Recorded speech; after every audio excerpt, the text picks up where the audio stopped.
አሜሪካ የምትመኘው የቬንዙዌላው የጂኦሎጂካል የሀብት ክምችት ምንድነው? ቬንዙዌላ በዓለም ላይ በትልቁ የተረጋገጠ የነዳጅ ዘይት ክምችት አላት። ይህም ከ300 ቢሊዮን በርሜል በላይ ነዳጅ ሲሆን የሳውዲ አረቢያን ሰፋፊ የነዳጅ እርሻዎችን የሚበልጥ ነው። በኦሪኖኮ ቤልት ውስጥ ከሚገኘው ከዚህ ጥቁር ወርቅ በተጨማሪ የቬንዙዌላ የምድር ውስጥ የሀብት ግምጃ ቤት የተለያዩ ማዕድናትን ይዟል። የወርቅ ክምችት በላቲን አሜሪካ ከሚገኙት ትላልቅ ክምችቶች አንዱ ሲሆን በኦሪኖኮ የማዕድን ስፍራ ውስጥ ከ1500 ቶን በላይ የተረጋገጠ ወርቅም ይገኛል። ሌላው ብርቅዬ የምድር ንጥረ ነገሮች ወይም ሬር እርዝ ኤሌመንትስ ናቸው። መጠናቸው ያልተገመተ ለቴክኖሎጂና ለታዳሽ ኃይል እጅግ አስፈላጊ የሆኑ ንጥረ ነገሮችም በቬኔዙዌላ ምድር ይገኛሉ። ሌላው ኮልታን የተሰኘው ማዕድን ነው። ኮልታን ለስማርት ስልኮች፣ ለባትሪዎችና ለከፍተኛ የቴክኖሎጂ መሳሪያዎች አስፈላጊ የሆነውና ሰማያዊ ወርቅ ተብሎ የሚጠራው ይህ ኮልታን የተሰኘው ማዕድን ከ100 ቢሊዮን ዶላር በላይ ዋጋ እንዳለው ይገመታል። በተጨማሪም በቬኔዙዌላ የብረት ማዕድን የሚገኝ ሲሆን ቬኔዙዌላ ከ4.5 እስከ 5 ቢሊዮን ሜትሪክ ቶን የሚጠጋና ሊወጣ የሚችል የብረት ማዕድንም ባለቤት ናት። ሌላው የተፈጥሮ ጋዝ ነው። ቬኔዙዌላ በዓለም ላይ ከ8ኛ እስከ 10ኛ ደረጃ ላይ የሚያስቀምጣት በግምት 5.5 ትሪሊዮን ኩቢክ ሜትር የተረጋገጠ የተፈጥሮ ጋዝ ክምችትም አላት። ሌላው ደግሞ የኢንዱስትሪ አልማዝ ነው። በግምት ከ1 እስከ 2 ሚሊዮን ካራት የሚገመት የአልማዝ ክምችትም አላት ቬኔዙዌላ። ሌላው ማዕድን ደግሞ ባውክሳይት ይሰኛል። ለአሉሚኒየም ምርት ቁልፍ የሆነና ወደ 100 ሚሊዮን ቶን የሚጠጋ ክምችትም በቬኔዙዌላ ምድር ይገኛል።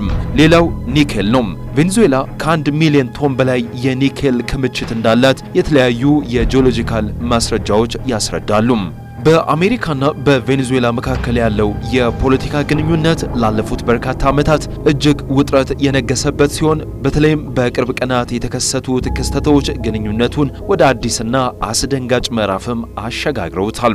ዋና ዋናዎቹን የፖለቲካ ጉዳዮችን በሚከተሉት ነጥቦች ማጠቃለልም ይቻላል። ቀዳሚው የኒኮላስ ማዱሮ በቁጥጥር ስር መዋል ነው። እንደ አውሮፓውያን አቆጣጠር በሳለፍነው ጥር 3 ቀን 2026 የአሜሪካን ጦር በቬኔዙዌላ ዋና ከተማ ካራካስ ላይ ድንገተኛ ጥቃት በመሰንዘር ፕሬዝዳንት ኒኮላስ ማዱሮንና ባለቤታቸውን በቁጥጥር ስር አውሏል። በአሁኑ ወቅትም ማዱሮ በአሜሪካ ኒውዮርክ ከተማ በሚገኝ ፍርድ ቤት በእጽ ዝውውርና በሽብርተኝነት ወንጀል ክስ ቀርቦባቸዋል። ሁለተኛ የአሜሪካ ቬኔዙዌላን የማስተዳደር እቅድ ነው። ፕሬዝዳንት ዶናልድ ትራምፕ ማዱሮ ከተያዙ በኋላ በሰጡት መግለጫ በቬኔዙዌላ አስተማማኝ የፖለቲካ ሽግግር እስኪደረግ ድረስ አሜሪካ ቬኔዙዌላን ታስተዳድራለችም ሲሉ አጽንኦት ሰጥተው ተናግሯል።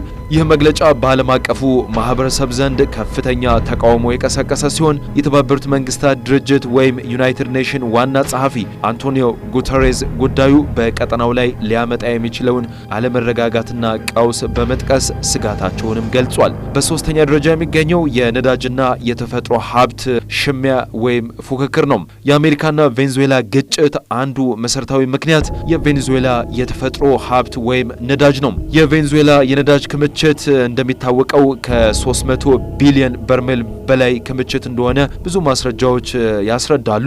ቬኔዙዌላ በዓለም ላይ ግዙፍ የነዳጅ ክምችት ያላት ሀገር ናት። አሜሪካ የቬኔዙዌላን የነዳጅ ኢንዱስትሪ በአሜሪካ ኩባንያዎች አማካይነት መልሶ የመገንባት ፍላጎትም አላት። ሌላው ደግሞ በቬኔዙዌላ ምድር የማዕድን ክምችት ተጠቃሽ ነው። ከነዳጅ በተጨማሪ ቬኔዙዌላ ከፍተኛ የወርቅና ሌሎች ውድ ማዕድናት ክምችት ስላላት ይህ ለአሜሪካ ስትራቴጂካዊ ጥቅም ትልቅ ትርጉም አለው ነው የተባለው። ባለፉት ዓመታት አሜሪካ በቬኔዙዌላ ላይ የጣለችውን ጠንካራ የኢኮኖሚ ማዕቀብ ሀገሪቱን ለከፍተኛ የዋጋ ግሽበትና ለምግብ እጥረትም ዳርጓታል። ይህም በሚሊዮን የሚቆጠሩ ቬኔዙዌላውያን ሀገራቸውን ጥለው እንዲሰደዱም ምክንያቱም ሆኗል። አሁንም ማዱሮ ከተያዙ በኋላም ቢሆን ማዕቀቦቹ ሙሉ በሙሉ አልተነሱም ማለት ነው። ሌላው ደግሞ ማዱሮን መያዛቸው ተከትሎ የውስጥ የፖለቲካ ክፍፍልም ተነስቷል በቬኔዙዌላ ምድር። በቬኔዙዌላ ውስጥ በአሁኑ ወቅት ሁለት ዋና ዋና የፖለቲካ ኃይሎች ይታያሉ። የመጀመሪያው ተጠባባቂ ፕሬዝዳንት ዴልሲ ሮድሪጌዝ ናቸው። ሁለተኛው ደግሞ የተቃዋሚ መሪዎች ማሪያ ኮሪና ማቻዶ የመሳሰሉት መጥቀስ ይቻላል። ታዲያ የማዱሮ ምክትል የነበሩት ዴልሲ ሮድሪጌዝ ነበሩ። አሁን የአሜሪካ ወታደራዊ እርምጃ የወረራ ጥቃት በማለትም የአሜሪካ ድርጊትም አውግዟል። ሌላው ደግሞ የተቃዋሚ መሪዎች እንደነ ማሪያ ኮሪና ማቻዶ መጥቀስ ይቻላል። እሳቸው የማዱሮን መያዝ እንደ ድል የሚቆጥሩና አዲስ ዲሞክራሲያዊ ምርጫ እንዲካሄድ የሚፈልጉም ናቸው።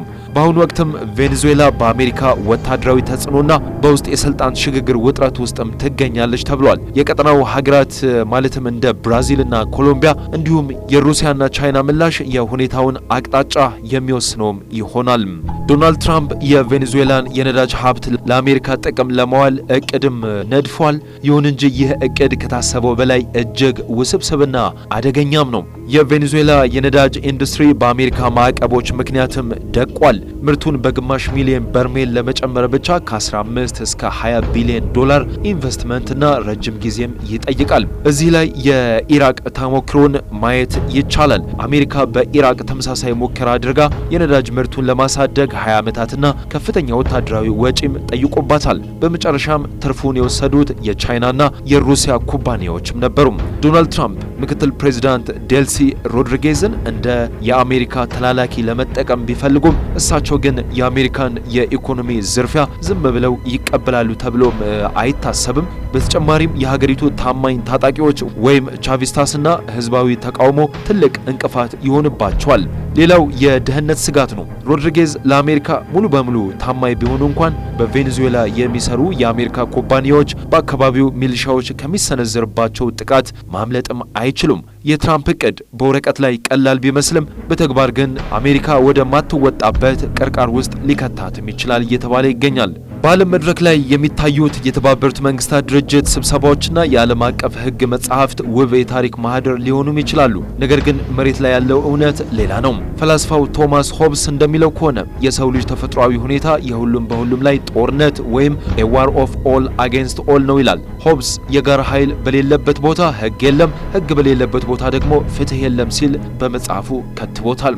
ዛሬም በዓለም አቀፍ ደረጃ ሁሉንም እኩል የሚያስገድድ የዓለም መንግስት ስለሌለ ዓለም አቀፍ ህግ ማለት ሀያላን ሀገራት በራሳቸው ላይ እንዳይሰራ አድርገው የቀረጹት ደካማውን የሚቀጡበት ህግ ነው። አሜሪካ ዲሞክራሲና ለውጥ ላምጣ በሚል ሰበብ ከኢራቅ እስከ ሊቢያ ከአፍጋኒስታን እስከ ቬኔዙዌላ እጇን አስገብታለች። ህግ የአሜሪካን ፍላጎት እስካላገደ ድረስ ብቻ ይሰራል።